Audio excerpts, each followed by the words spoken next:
He returned to the quarter boat, but found it still as tight as ever.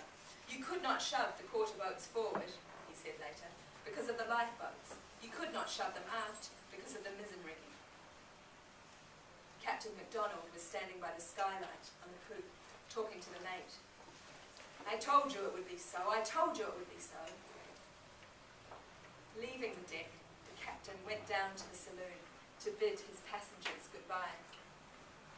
Little Watty Walker was there with his mother Alice in the midst of the noise and confusion. It's all lost, said the captain. There is no hope, it's all over. Save yourselves. Back on the poop once more, MacDonald paced up and down with his chin on his breast, arms folded. He did nothing at all, said first-class passenger Fred Bentley later. He seemed heartbroken, incapable of action. He remained walking up and down the poop with his hands behind him, and seemed rather to court his fate. Fanny Wordsworth passed the captain on her way to the lifeboats.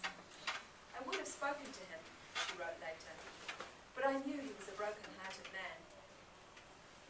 She hung on to Charlie's arm as they went over to the starboard lifeboat, followed by the Hendersons. The boat was full of women and children. Mary Riddell, Henrietta Mabille, Sarah Jane Silk, and Betty Goodrich, with little Bertie, Florence, and Louisa, and their older brothers and sisters. As the Wordsworths drew near, the sailmaker bawled out, "I'll shoot any man who gets in before the women." My mother said she would not get into the first boat, wrote Charlie later, as very likely I should be separated from her. If there is not room for you, said Fanny, there is not for me. They went on until they came to the other boats. Just then, wrote Fanny, I heard Mrs. Walker, who unfortunately had got separated from her husband and child, ask Charlie to look for him, but he did not hear her. He was considering how I could be got into the port lifeboat. Can you get on the bridge, Mother? He asked. I said yes, though it was a place I dared not have attempted in daylight on a calm day. I got into it, I know not how. Charlie and a sailor named Jack pulled me up into the boat by the hands. The moment I was lifted from the quarterdeck, a sea swept over it, some of the water splashing on my face. That sea washed Miss Henderson from her brother's arms down to the main deck, and so the poor child was lost. Probably this wave swept Watty's mother away too, along with a number of the men who'd been trying to launch the boats. In Charlie's opinion, the only chance of safety lay in getting into the lifeboat, cutting the gripes, and trusting to Providence that when the ship went down, the lifeboat would float off clear of the wreck. By this time, wrote second mate Thomas Brown Peters in his account of the wreck, the seas came rolling over the poop in quick succession, making it impossible for us to get the boats out and scattering the men who were working with me, a good many of them being washed overboard and drowned. As the ship was now fast settling down aft, the most of those who had been working at the quarter boats now got into the port lifeboat. Fanny and Charlie sat waiting in the lifeboat. A few farewells were exchanged, wrote Fanny. I said goodbye to my dear boy, and a pang of anguish went through me for his young life, so soon to be taken. Watty and his father were still on deck, and so was second mate Peters. I found Mr. Walker standing, holding onto the poop rail with his little boy in his arms, not knowing what to do. I took the boy from him and carried it up the mizzen rigging, where I passed it to the second steward.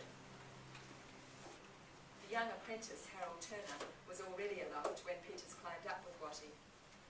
I had picked up a lifebuoy, which I had taken up in the rigging with me where I had taken refuge. I was not to have it long, for as I sat in the mizzen top, the second mate ordered me to give it to a passenger and his baby, saying it was better that two should be saved than one. I at once gave it to him.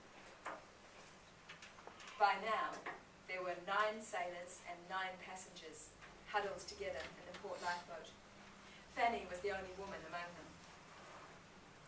We were preparing ourselves as well as we could to meet our God, when, wonderful to relate, a heavy sea came sweeping along over the poop, carrying everything with it to destruction.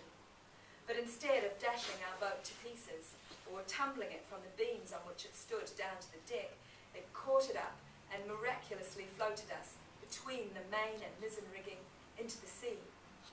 I thought at the time we were going quietly into eternity.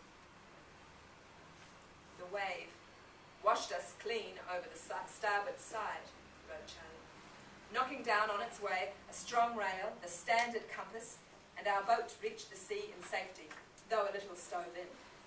The wonder was the sea did not take us down into the main deck, for the waves were running almost in a straight line from aft forward.